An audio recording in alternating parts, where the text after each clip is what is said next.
آج میں اللہ کے ایک نبی کا واقعہ آپ کو سنانا چاہتا ہوں. یہ وہ نبی ہیں جن کے ساتھ ایسا امتحان لیا گیا کہ one of the amazing story ہے. آپ حضرت یونس علیہ السلام ہیں اور آپ کا معاملہ یہ تھا, آپ کی قوم بت پرستی کرتی تھی. قرآن میں آپ کے واقعے کو بیان کرنے کے لیے پوری سورہ یونس موجود ہے اور آپ نے اپنی قوم کو ڈرایا, بت پرستی نہ کرو, شرک نہ کرو, اللہ کی نافرمانی نہ کرو ورنہ سخت عذاب آئے گا.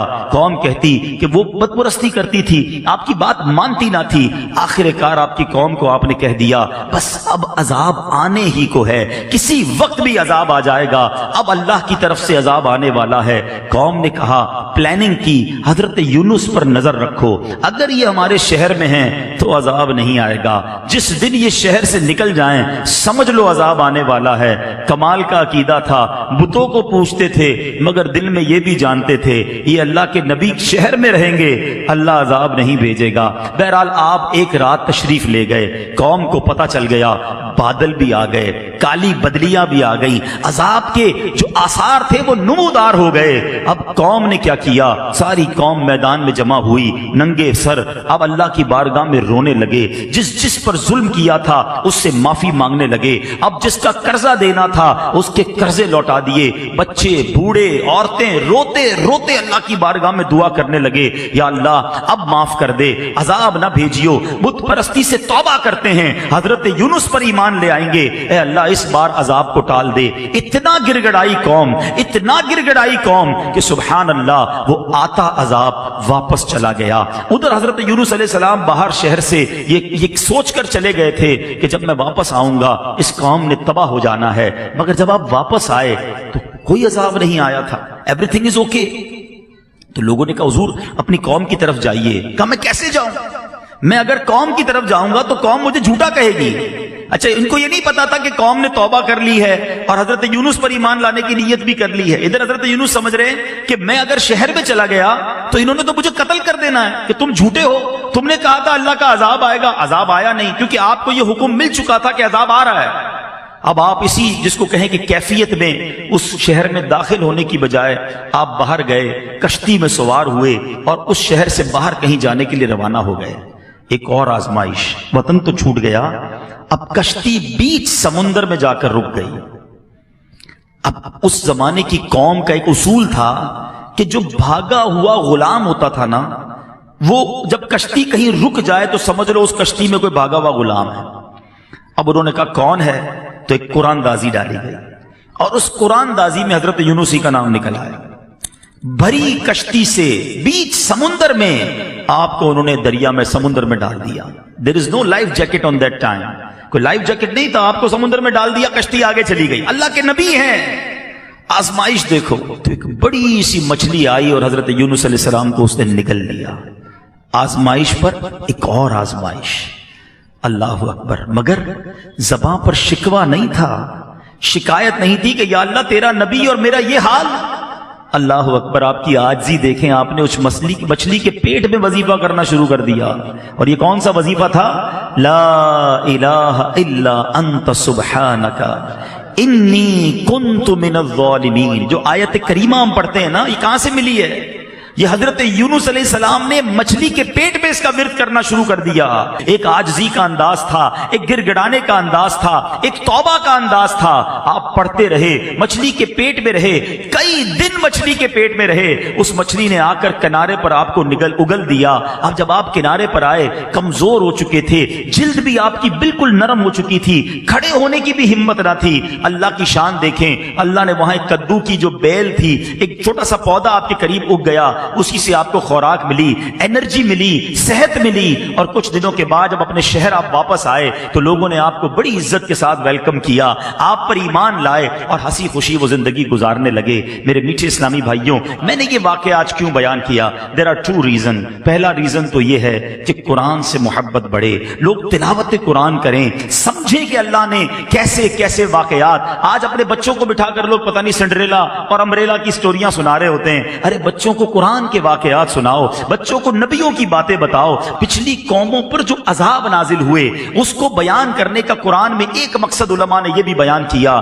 تھا کہ تم ایسا نہ کرنا، تم یہ غلطی نہ کرنا۔ دیکھو پچھلی قوموں میں کسی نے معاذ اللہ بدکاری کی، عذاب آ گیا، جھوٹ بولا، عذاب آ گیا، ناپ تول میں کمی کی، عذاب آ گیا، بچوں کے ساتھ برے فعل کیے، عذاب آ گیا، بت پرستی کی، عذاب آ گیا۔ ایسے ایسے عذابات ذکر کیے گئے کہ دیکھو تم یہ نہ کرنا۔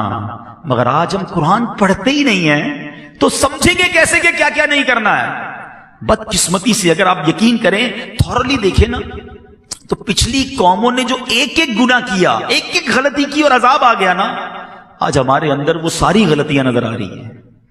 یہ تو یقین کریں ہم نبی پاک کے امتی ہیں، یہ سرکار علیہ الصلوۃ والسلام کا کرم ہے کہ ہم پر اس طرح آسمانی عذاب نازل نہیں ہو رہا۔ لیکن دیر از اے ڈے، ایک دن تو ہے نا جس دن جواب دینا ہے، پھر ایک دن تم سے ہر نعمت کے بارے میں سوال ہوگا۔ ادھر کیسے جواب دیں گے کہ قرآن میں بتایا تھا جھوٹ نہ بولنا، قوم عذاب میں گرفتار ہو گئی، قرآن میں بتایا تھا ناپ تول میں کمی نہ کرنا، میں نے اپنا عذاب ان پر بھیج دیا، قرآن میں بتایا تھا بدکاری نہ کرنا، اس قوم پر میں نے اپنا عذاب نازل کیا۔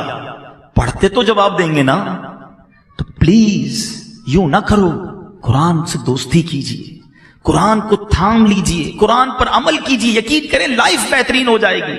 اور اب دوسری بات جو اس واقعے سے سننی ہے کہ حضرت یونس علیہ السلام کے اس واقعے سے سیکھنا کیا ملا؟ صبر۔ کیسا صبر تھا!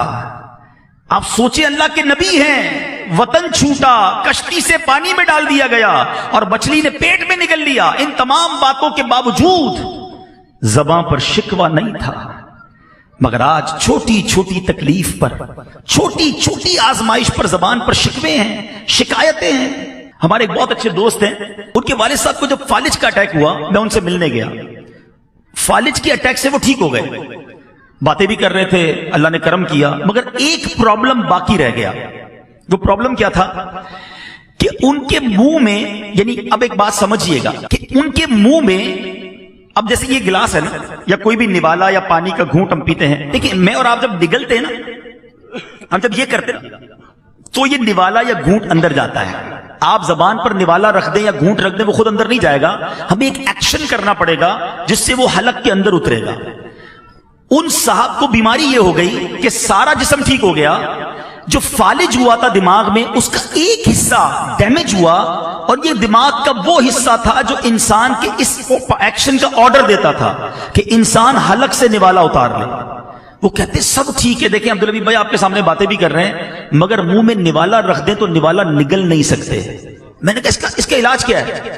کہتے ڈاکٹر، بڑے بڑے ڈاکٹرز کو دکھا، میں نے بتایا نا بہت بڑے، اللہ نے بڑا نوازا ہے ان کو۔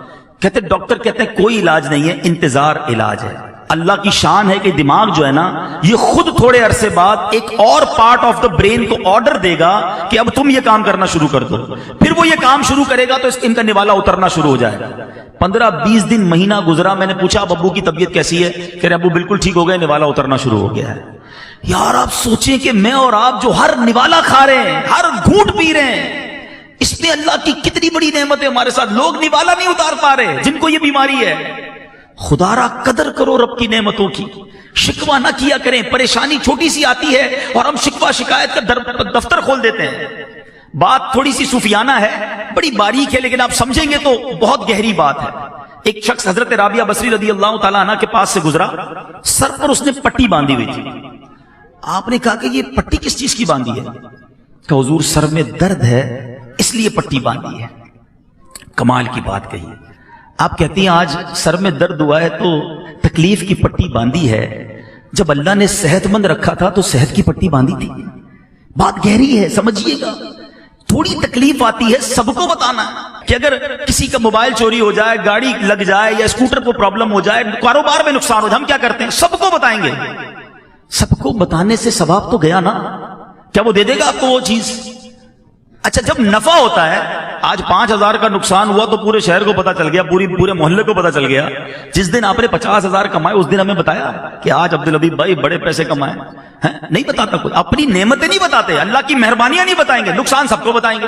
اور میں آپ کو صحیح بتاؤں، گھر والوں کو تو زیادہ نہیں بتاتے کہ گھر والوں کو بتائیں گے آج بڑی زبردست دیہڑی لگی ہے تو خرچہ شروع کر دیں گے گھر والے۔ تو یہ باتیں بھی نہ بتائیں، اگر مشکل آ گئی ہے نا، صبر کریں اور اس کا ثواب کمائیں۔ تو حضرت یونس علیہ السلام کا جو میں نے آپ کو قرآنی واقعہ سنایا، یہ میسج دیتا ہے کہ آزمائشیں آئیں گی، پریشانیاں آئیں گی زندگی میں، صبر کرنا، آزمائش پر صبر کرنا، اللہ کی ہر فیصلے پر شکر کرنا، جو دیا اس پر اللہ کا شکر ادا کرتے رہنا۔ قرآن میں رب نے وعدہ فرمایا ہے تم میرا شکر ادا کرو میں تمہیں اور عطا فرماؤں گا۔ آپ شکر تو کریں، جو بھی دیا اس پر شکر کریں۔ جو میں نے کہا نا کہ ہم جتنے بھی لوگ بیٹھے ہیں ہم سے زیادہ پریشان ہیں، لوگ مصیبت میں ہیں۔ ایک بزرگ کے بارے میں آتا ہے کہ روڈ پہ جا رہے تھے، پیر میں جوتے نہیں تھے، کہا یا اللہ جوتے ہی نہیں دیے مجھے۔ تھوڑی دیر ہوئی تو برابر سے ایک بندہ نکلا جس کے پیر ہی نہیں تھے، کہا یا اللہ معاف کر دے، مالک پیر تو دیے، تیری مہربانی۔ جب بھی یہ احساس ہونا کہ میں کچھ لوگوں سے پیچھے رہ گیا ہوں، میرے پاس کم ہیں چیزیں، اپنے سے کمتر کو دیکھ لینا، زبان سے شکر نکلے گا۔ اللہ مجھے اور آپ کو صبر کرنے والا